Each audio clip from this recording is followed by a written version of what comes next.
Hello everyone and welcome to Nervous Nessie. This is the 7th and last video in the money saving series where we have talked about ways to save money in your everyday life that you can use towards travel. In the last video, I talked about some general overview items that you can use in your everyday life, and I wanted to continue with that in this video as well. The first thing you want to do is ask yourself, do you need it? Do you actually need whatever it is you're thinking about buying? Also, do you need what you already have? Some examples of this is, do you really need the newest, coolest thing? I'm thinking of the newest phones that just came out, or the newest technology, whatever it is, the newest clothes. Do you really need this item? Is it an impulse buy? Is it because someone's pressuring you into getting it? Also, do you need some items that are a little bit older, maybe a landline or cable? Considering that we are in this technology age, having a landline does not make any sense at all unless you have a business at home. You have your cell phone, you can use it wherever you are, so having a landline as an added expense is a waste of money.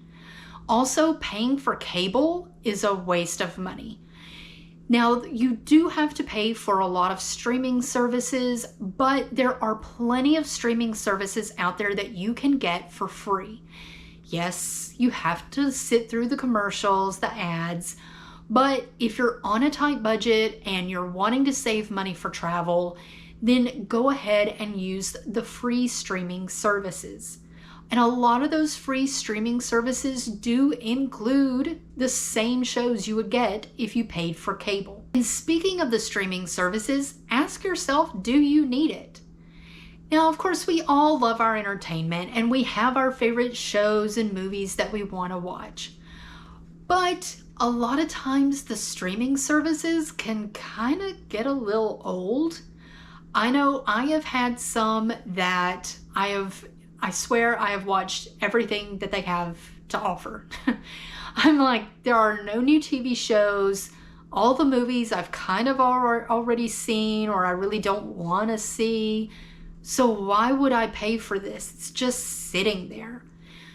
Instead, you can stop your service. Sometimes they have where you can put a hold on your service, give it several months, and maybe change to a different streaming service.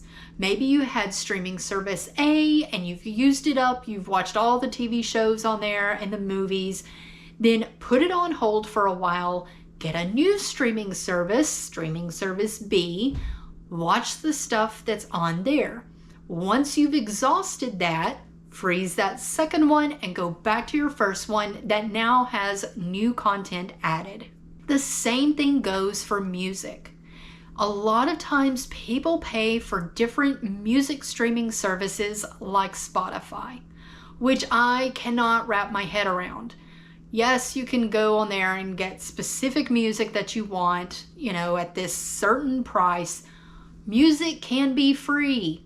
There is such thing as the radio. You can listen to the radio and listen to music. Most of the time, it's all the newest music for free.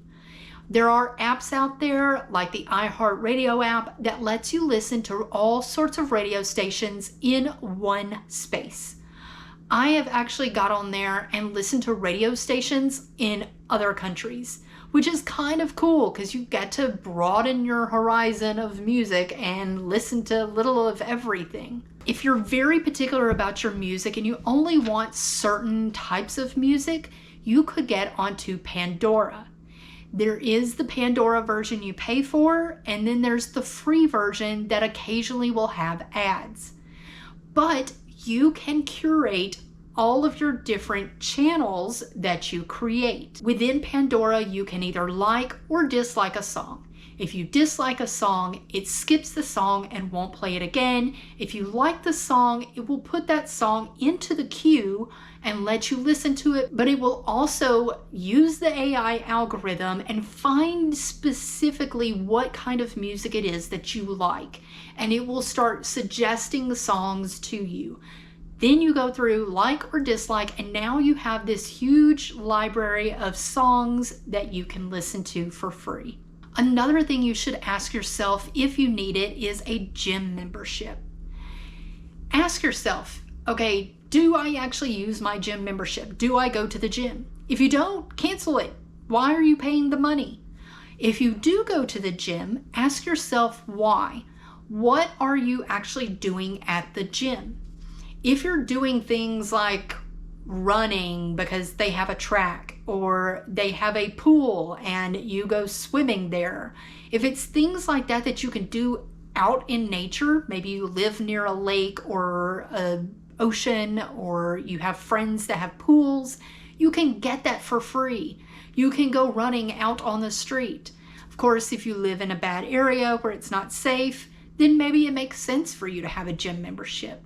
If you're going to the gym for specific classes, or if you are going to the gym for specific equipment use, look and see if you can find that elsewhere for cheaper, or if you can get a guest pass through a friend or family member and save yourself money by ending your own gym membership. Another thing that you want to do when it comes to buying things and trying to save money for travel is to give yourself a grace period to cool down. This is especially true if you're someone who loves to impulse buy. If you see something in the store and you're like, oh, I need to get that, I really want that, give yourself a day or two. Or if you're buying online and you see something, put it into your shopping cart and walk away. Come back a day or two later and think, do I really need this?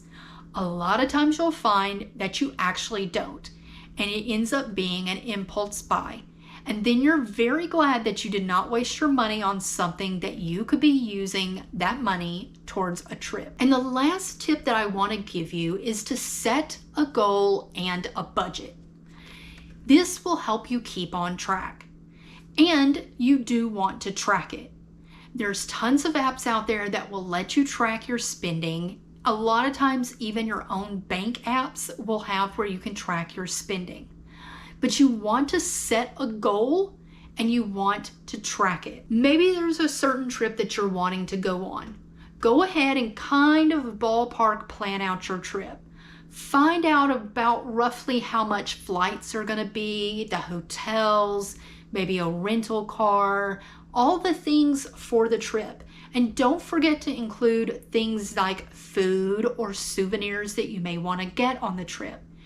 Add all that up, and that is your goal. That is your final number. And then set a budget and go, okay, I want to go on this trip in 6 months. That means every month I need to save X amount of dollars in order to pay for this trip. You take the total of the trip divided by the 6 months, and that's how much money you need to save every month. And when you break it down like that, it doesn't seem as overwhelming.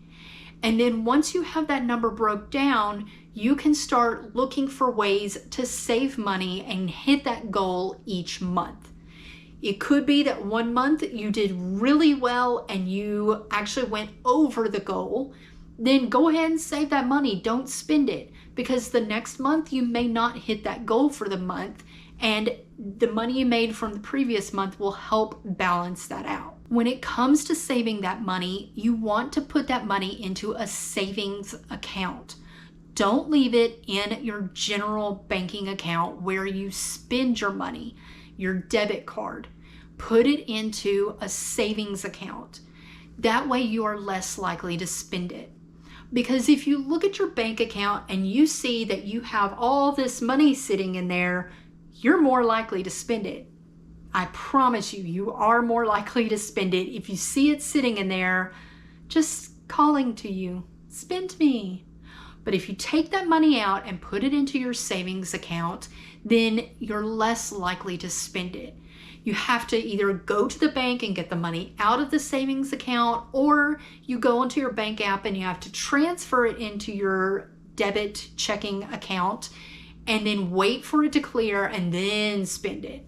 So it's always better to put away that money into your savings account, and then when you get ready to go on your trip, you can take it out of your savings account and move it into your checking or debit account. Another tip to help you reach that goal is if you get a raise at your job, put that money away first.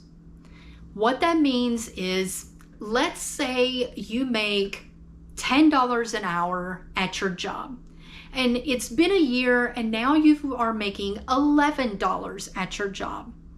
Then when you get your paycheck, the difference between your old paycheck and your new paycheck, take that money and immediately put it into your savings account. You're going to continue living the same lifestyle that you're living, but you're putting money away in your savings account. Of course, it could be that you're making such little money that when you get that raise, that money's already kind of spent. You're basically living paycheck to paycheck. I have been there, done that. It's tough, I know. But if you do get a raise and you are somewhat comfortable with the way you've been living, then go ahead and take that extra money, put it away into savings as soon as you get paid. Don't wait. I actually have a reminder that every Friday when I get paid, the first thing I do is I take that money out and put it into savings. It's gone. I don't see it. And that way I can continue living a frugal lifestyle, but my savings account is getting huge. And lastly, you want to get someone to keep you in check. It is really hard not to spend money, and having a friend or family member keep you in check will really help out. Go to your friend or family member and say, hey, I am trying to save money for this trip that I want to take. Tell them about the trip. Tell them why you want to take the trip, and say, I need you to periodically keep me in check. And so let's say you go out to eat with your friend and you want to spend money on drinks or buy the fancier meal or whatever. Your friend is more likely to say, do you really want to do that? Because you could be buying a fancy meal on your trip. Friends and family can keep you in check and help you save money. And also, if they know that that is the goal that you want to do, then they're more likely to help out in other ways. When you say, hey, I'm kind of tight on money, they understand. They're more likely to come over and do a movie night to help you save money, or split the cost of something with you, or let you borrow something, or help you find something cheaper somewhere else. Utilize your friends and family to help you stay on track. I hope that this money series and helping you save money for travel has been helpful. I've enjoyed making the videos, and if you have any questions about any of the videos or have any comments, feel free to leave them below. I would love to hear different ways that maybe you save money for travel. Is there something that I didn't mention? And if you like this video or any of the other videos, then feel free to give me a thumbs up, and I look forward to seeing everyone in the next video. Bye!